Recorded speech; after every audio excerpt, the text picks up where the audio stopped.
Most of us don't know, and some of us never even thought of it. You are still trying this old way of increasing volume up and down, clicking on this icon.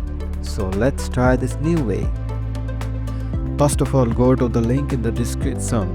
Download Windhawk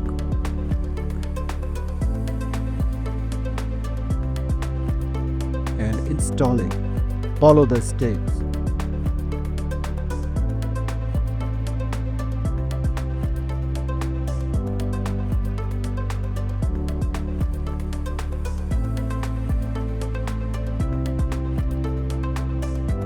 Now you are in Windhawk. Go to Explorer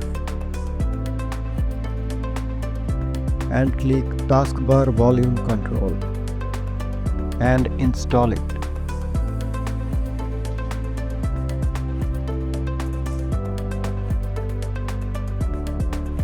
At last you are done. Now scroll your mouse up and down, going to the taskbar, and it will work fine. Now it is easy to control your volume. Best of luck. Don't forget to like and subscribe.